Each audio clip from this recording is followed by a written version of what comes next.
Glória a Deus, paz do Senhor Jesus, meu irmão e minha irmã.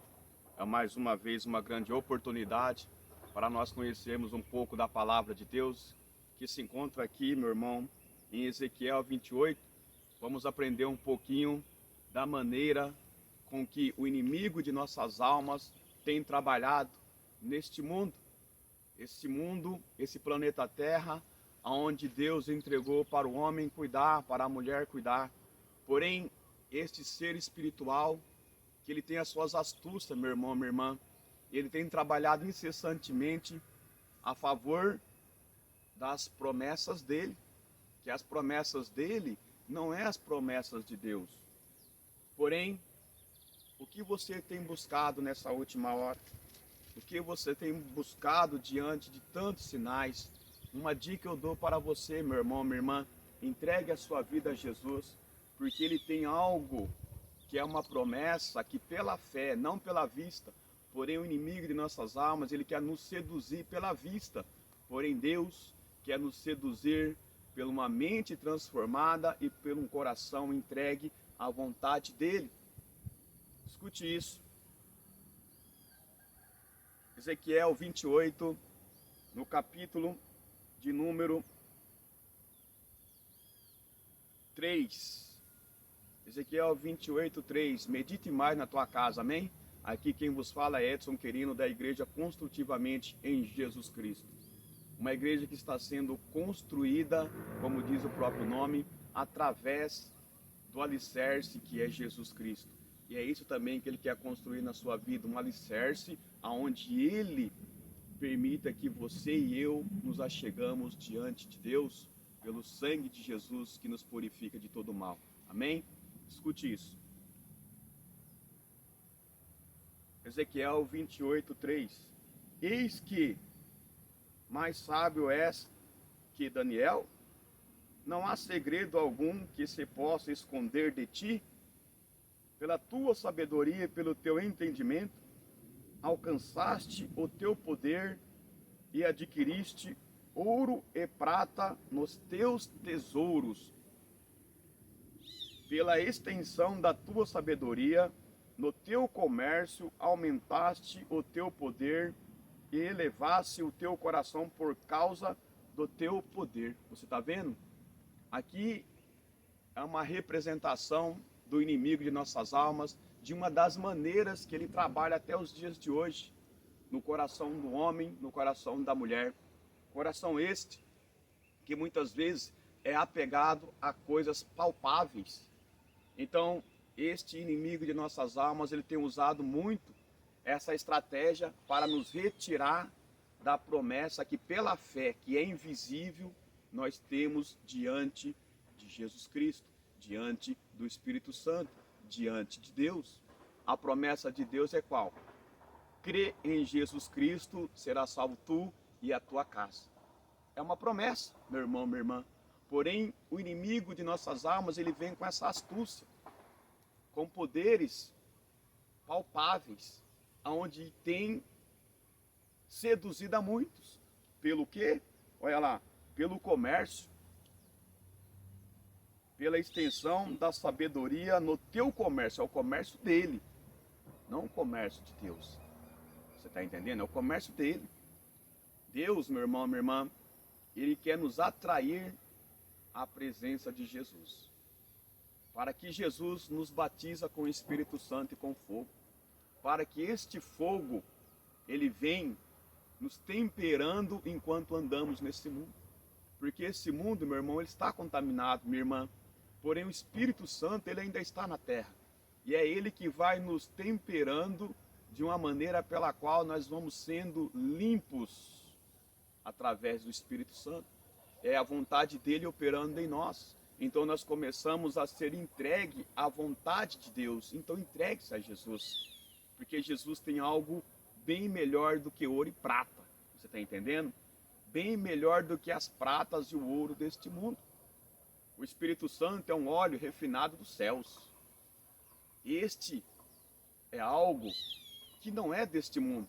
O ouro e a prata desse mundo, onde muitos têm feito coisas para adquirir, coisas absurdas. Então o inimigo, ele sabe desse desejo que o homem quer ter poder sobre este mundo através das coisas materiais. Você está entendendo? Não através das coisas espirituais, mas através das coisas materiais. As pessoas se acham poderosas. Com todo respeito a quem tem um belo carro, que não é pecado nenhum ter um belo carro, ou ter uma bela casa, não é pecado nenhum, ou ter um belo relógio, enfim, as coisas desse mundo. Então as pessoas olham para essas pessoas e acreditam que elas são poderosas. E acredita que elas têm mais poder sobre elas. Não é assim, meu irmão, que Deus trabalha. Não é pela vista, pelo coração e pela mente. Você está entendendo? Então Deus quer que nós tenhamos um coração voltado ao reino dos céus. Não voltado ao reino da terra. O reino da terra vai passar. Porém, Deus disse que céus e terra passarão, mas a palavra de Deus não passa. Então é a palavra de Deus no nosso coração e na nossa mente que vai fazer nós olhar para o céu. Porque já não é mais a nossa vontade. Sim, Deus nos purificando a cada situação, a cada escolha e nos convertendo a Ele. Amém? Então ele disse que através do comércio aumentasse o teu poder e elevasse o teu coração por causa do teu poder. Então assim, tem coisas que as pessoas adquirem que ela vai se elevando. Ela vai achando melhor do que a outra por causa de algo material. É por isso que a fé é algo invisível. Ela não é algo que tem que se pegar. Não, meu irmão. Tem pessoas que ela acredita ser sábio aos seus próprios olhos. Olha lá que diz: alcançaste no 4, pela tua sabedoria e pelo teu entendimento, alcançaste o teu poder de adquiriste ouro e prata. Você está vendo? Então, este inimigo de nossas almas, ele tem poder para adquirir o ouro e prata. Ele sabe comercializar nessa área das coisas terrenas. Eles vêm seduzindo o ser humano a sair da presença de Deus pelas coisas palpáveis, pelas coisas terrenas. Não é verdade? Porém, meu irmão, as coisas de Deus, o reino dos céus, ele não consegue. De lá ele foi precipitado para baixo. De lá ele foi precipitado, no lugar dele é o abismo. Você está entendendo? Porém, aqueles que buscam em Deus ter discernimento, eles não podem ser seduzidos pelo ouro, pela prata deste mundo, porque senão o inimigo consegue manipulá-las. Não que seja errado você ser próximo, de forma alguma, não é isso não. Porém, se apegar a isso, meu irmão, e isto começar a se tornar um ídolo, nos afasta da presença de Deus. Nos afasta de ter um relacionamento, uma intimidade com Deus. Quantas pessoas estão nessas casas? Até mesmo em templos religiosos, aonde eles acreditam que estão sendo encaminhados pelos céus. Mas quantas pessoas, quer esteja nas casas ou em templos religiosos, não conhecem a Jesus? Não entregam a vida somente a Jesus. Defendem às vezes a um sistema religioso, mas não entregam a vida a Jesus. Quantas pessoas estão atormentadas dentro dessas casas? Quantos lares, meu irmão, minha irmã, estão sendo destruídos? Porque Jesus não está reinando. Porque estão se apegados somente às coisas materiais. Então isso vai seduzindo o homem e a mulher. Porém, escute isso. O coração da pessoa vai se elevando. Muitas pessoas olham para o vizinho, para o outro vizinho, mas não conhece o caráter da pessoa, olha para a coisa material. Então isso tem seduzido a muitos, até mesmo aqueles que estão servindo a Deus, que às vezes começam a servir a Deus e comercializando a fé. Porém, que Deus venha ter misericórdia deles e de nós também, não é verdade? Porque nós estamos nesse mundo, que Deus venha prover livramento para nós não se confundir com as astúcias deste mundo, com a sedução do ouro e da prata. Que Deus venha nos dar a graça, sabedoria, para que nós não venhamos nos corromper. Porque enquanto andamos nessa terra, corremos o risco. Que Deus venha ter misericórdia e venha nos ajudar nessa peleja, em nome de Jesus. Amém? Então ele diz: eis que é mais sábio, no 3, que Daniel, não é segredo algum que se possa esconder de ti? Eis que mais sábio és que Daniel. Não há segredo algum que se possa esconder de ti. Você está entendendo? Às vezes ele se acha mais sábio que Daniel. Mas para quê? Para adquirir as coisas desse mundo. Porém, Daniel, meu irmão, ele é aquele sábio para cumprir a vontade de Deus. Então, a sabedoria mundana de qualquer ser humano que se apega às coisas dessa terra, sem Deus, é para a perdição. Porém, Daniel foi sábio para fazer cumprir a vontade de Deus. Mesmo que às vezes passou sérios apertos, certas dificuldades, mas em todos os momentos de dificuldade, Deus estava ali para livrar ele. E é assim Deus quer fazer na sua vida também, meu irmão, minha irmã. Mesmo na dificuldade, Deus providencia o escape. E o escape é Jesus Cristo. O escape sempre vai ser Jesus Cristo. Então, Daniel, ele era sábio para cumprir a vontade de Deus. Porém, o inimigo de nossas almas, ele é sábio, ele é astuto para nos seduzir a algo palpável, a algo prazeroso, a algo que vai fazendo com que nós, se nós não olhar para Deus, a gente vai se achando. Não, Deus quer que quanto mais nós conhecemos a Ele, mais nós nos humilhamos. Mais nós vamos nos esvaziando para que Ele cresça. Porque muitos têm ganhado grandes talentos de Deus, mas o que tem feito? Será que alguns não estão comercializando? É Deus quem sabe, não é verdade? Que Deus venha nos dar sabedoria para fazer a vontade dEle. E as demais coisas vão ser acrescentadas, amém?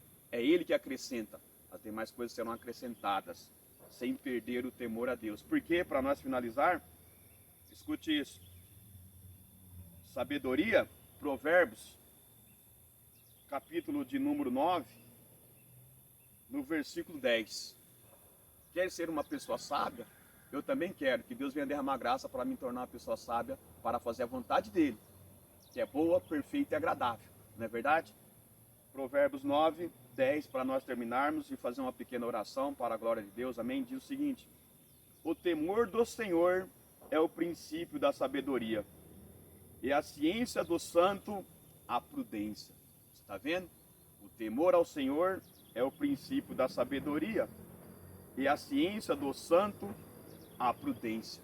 Então o que Deus tem para nós é a ciência dele, do santo, que é Jesus. É Ele que vai nos capacitando enquanto andamos nesse mundo, para que a gente não passamos situações pela qual nós venhamos a ignorar a presença dele, a não enxergar Ele nas coisas pequenas. Porque, meu irmão, minha irmã, o que importa na vida do homem e da mulher é saber que Jesus está às portas, porém Ele deseja entrar dentro do coração e da mente para que a nossa alma receba refrigério do santo que é Jesus Cristo. Amém? Então receba essa palavra, que Deus guarde a sua vida, que Deus guarde a minha vida e a vida de tantos outros que estão passando algumas dificuldades e dilemas. Então vamos orar um pouco. Pai amado, Deus querido, santo e todo-poderoso, Pai, em nome do Senhor Jesus eu peço, meu Pai, pela vida deste homem, pela vida desta mulher que tem buscado, meu Pai, até mesmo no sistema religioso, ter um refrigério na alma, mas não tem encontrado, meu Pai. Porque é bem verdade, meu Pai, que são tantos escândalos acontecendo, meu Pai. Porém o Senhor, meu Pai, é rico em misericórdia, é rico em graça, meu Pai. Então que o Senhor venha nos perdoar, meu Pai, dos nossos pecados, porque nós somos pó, meu Pai. Nós não temos, meu Pai, nada para oferecer para o Senhor, a não ser o fôlego de vida que também foi o Senhor que nos deu. Porém, meu Pai, enquanto estamos nessa terra, meu Pai, nos ajude, meu Pai, na nossa pequena fé, nos coopera conosco, meu Pai, para que nós venhamos andar contigo, para que nós venhamos a pecar menos, meu Pai querido, porque se a ação do Senhor estiver em nós, é bem verdade que nós vamos pecar menos, nós vamos errar menos, e no momento que nós errarmos, meu Pai, nós chegamos diante de Ti, meu Pai, pedindo perdão pelos nossos pecados, pelo sangue puro do Senhor Jesus sobre as nossas vidas, para nos purificar. Porém, Espírito Santo, venha ficar conosco, venha pelejar conosco, venha nos dar ânimos, venha nos dar força, venha nos dar virtude, vigor, autoridade do reino dos céus, para que sejamos luz nesse mundo, meu Pai. É bem verdade que o mundo jaz em trevas, meu Pai, porém nós queremos a Tua presença, nós queremos Te buscar, nós queremos Te engrandecer, nós queremos ser instrumento em Suas mãos. Porém, meu Pai, se o Senhor não nos temperar com o Teu fogo, meu Pai, com o fogo do Espírito Santo, para nos purificar do nosso mal, para nos tirar dessa situação, desse lamaçal, desse pecado, meu Pai. Nós não conseguimos Te servir, Te adorar, porque o pecado é que causa separação, meu Pai, entre nós e o Senhor. Porém, meu Pai, venha nos perdoar, meu Pai, venha derramar essa graça, esse perdão sobre a vida nossa, sobre a vida dos nossos filhos, sobre a vida dessa geração, meu Pai, que este homem, esta mulher que está passando por tantos dilemas, por tantas dificuldades, este jovem, meu Pai, de repente esse garoto que começou em uma vida, meu Pai, pela qual ele tem vontade até de sair dessa vida de escândalo, meu Pai, dessa vida de um sistema corrompido, meu Pai, quer seja, meu Pai, na vida financeira, quer seja, meu Pai, na vida sentimental, quer seja, meu Pai, na vida profissional, quer seja, meu Pai, na vida espiritual. Começa agora a nos resgatar, meu Pai, entra, meu Pai, nas prisões, nos presídios físicos, meu Pai, mas principalmente nas prisões espirituais, e começa a libertar o Teu povo, meu Pai, começa a libertar os Seus filhos, meu Pai, começa a libertar este homem, esta mulher, meu Pai, porque muito ele tem se esforçado, mas não tem conseguido. Entra também nos hospitais, meu Pai, porque a ciência é limitada, mas o Senhor é dono da ciência, então entra com a provisão, meu Pai, na vida deste homem, na vida desta mulher, deste jovem, meu Pai, que não tem recurso para ter os melhores médicos, meu Pai, porém ele tem o recurso, meu Pai, que é somente a fé que é invisível, meu Pai. De repente essa pessoa não tem força nem para interceder, meu Pai, então diante do Senhor nós pedimos, meu Pai, pelos Teus filhos que estão gemendo, meu Pai, por os Seus filhos que estão a cada dia, meu Pai, sofrendo, meu Pai, padecendo por dificuldades. Então entra neste leito do hospital e abençoa este homem, esta mulher, abençoa o corpo da medicina, abençoa todas as autoridades, quer seja, meu Pai, do sistema da ciência, quer seja do sistema político, meu Pai, começa a entrar lá, meu Pai, e destronar tudo aquilo, meu Pai, que tem se levantado contra a Tua vontade. Porém, meu Pai, todo o poder, toda a autoridade está em Suas mãos, porém tem coisas que está acontecendo, para cumprimento das Suas profecias, meu Pai. Porém, diante desses cumprimentos, nos dê força, meu Pai, para ter paciência, para esperar somente em Ti, meu Pai. Mas o Senhor pede também para nós orar por todas as autoridades, então nós oramos por todas as autoridades, meu Pai, quer seja da segurança, quer seja da saúde, meu Pai, venha abençoar, meu Pai, com as Suas mãos poderosas, venha nos dar a cada dia, meu Pai, a alegria de Te servir, em nome de Jesus. E começa também, meu Pai, a entrar no corpo da igreja, meu Pai, para que a igreja venha a ser cristocêntrica, para que a igreja, meu Pai, venha andar por fé e não por vista, meu Pai, que tudo aquilo que tem impedido este homem, esta mulher, de conhecer mais de Ti, meu Pai, começa a cair por terra em nome do Senhor Jesus. Nos brinda, nos protege com Teu sangue, meu Pai, em nome do Pai, do Filho e do Espírito Santo. Amém. E graças a Deus, meu Pai amado, ajuda-nos, ó Pai, a Te servir, em nome de Jesus, meu Pai. Ajusta o corpo da igreja, meu Pai, capacita-nos a ser útil para Ti, Espírito Santo. Nos ajuda, meu Pai, em nome de Jesus. Recebi um novo coração do Pai, coração regenerado, coração transformado, coração que é inspirado por Jesus. Com o fruto desse novo coração, eu declaro a paz de Cristo, te abençoo, meu irmão. Preciosa é a nossa comunhão. Somos um corpo, assim bem ajustados, totalmente ligados, unidos, vivendo em amor, uma família, sem qualquer falsidade, vivendo a verdade, expressando a glória do Senhor, uma família, vivendo um compromisso do grande amor de Cristo. Eu preciso de Ti, querido irmão, precioso és para mim, querido irmão. Meu irmão, minha irmã, é isso que Deus quer para nós, que nós sejamos um corpo bem ajustado, um corpo que seja, meu irmão, minha irmã, inspirado por Jesus. Muitos têm sido inspirados por este mundo, meu irmão, minha irmã. Mas escute isso. Deus quer que eu e você sejamos inspirados pelo Espírito Santo, para que a nossa vida seja transformada por Ele. Toda a honra e toda a glória somente a Deus, somente a Jesus, somente ao Espírito Santo. Então busque estar numa igreja cristocêntrica, meu irmão. Busque, meu irmão, estar em um ambiente onde Jesus Cristo começa a ser verdadeiramente o primordial na sua vida. Aonde você não precisa de mais nada. Aonde você não precisa de mais nada para conhecê-lo. Um lugar onde te ensina a ser dependente de Jesus. Que você vai sendo ajustado, meu pai, meu irmão, minha irmã. E o Pai começa a manifestar cuidando de você como um filho. Muitas pessoas acreditam em tantas coisas, mas hoje Deus quer falar contigo, que Ele quer ajustar você e eu no corpo de Cristo, porque Jesus está lá no céu, Ele é o cabeça, mas a igreja estando na terra, sendo ajustado, na verdade, o Espírito Santo vai nos regenerando de momento em momento, de fé em fé, para que o nome de Deus seja glorificado. Amém? Deus te abençoe, Deus nos abençoe, em nome do Pai, do Filho e do Espírito Santo. Amém? Tchau. Glória a Deus.